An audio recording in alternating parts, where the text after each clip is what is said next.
સમાચાર સુરતથી સુરતના લિંબાયતમાં પોલીસનું સઘન પેટ્રોલિંગ એડિશનલ સીપીની આગેવાનીમાં મોટું કોમ્બિંગ પોલીસના મોટા કાફલા સાથે ફૂટ પેટ્રોલિંગનું આયોજન કરવામાં આવ્યું. સંવેદનશીલ વિસ્તારોમાં એડિશનલ સીપી દ્વારા નિરીક્ષણ કરવામાં આવ્યું છે.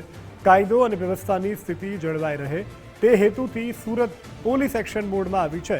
એડિશનલ સીપી બલરામ મીના જાત મેદાને ઉતર્યા છે.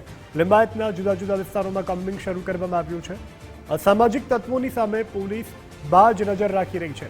રીઢા ગુનેગારોના ઘરે સરપ્રાઇઝ ચેકિંગ કરવામાં આવ્યું. ગુનેગારોની હાલની વર્તણૂક અંગે પણ તપાસ હાથ ધરવામાં આવી. હત્યાની ઉપરા છાપરી ઘટનાઓ બાદ પોલીસ એક્શનમાં આવી છે.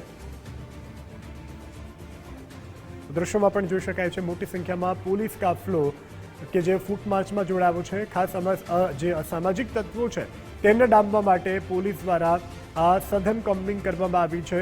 અગાઉ ગુનામાં સંડોવાયેલા જે ગુનેગારો છે હાલ તેઓની જે વર્તણૂક છે, હાલ તેઓ શું કરી રહ્યા છે તે અંગે પણ પોલીસ દ્વારા પૂછપરછ કરવામાં આવી, તપાસ કરવામાં આવી. સુરતમાં હત્યાની ઉપરા છાપરી વધી રહેલી જે ઘટનાઓ છે તેને લઈ અને સુરતના લિંબાયતમાં પોલીસ દ્વારા આજે સઘન પેટ્રોલિંગ કરવામાં આવ્યું હતું. એડિશનલ સીપીની આગેવાનીમાં આ મોટું કોમ્બિંગ લિંબાયત વિસ્તારમાં હાથ ધરવામાં આવ્યું હતું. ખાસ તો અસામાજિક તત્વો, અસામાજિક પ્રવૃત્તિઓને ડામવા માટે પોલીસ દ્વારા આજે સઘન ફૂટ પેટ્રોલિંગ કરવામાં આવ્યું હતું, જેથી આરોપીઓમાં પણ ક્યાંક ને ક્યાંક ફફડાટ વ્યાપી ગયો છે.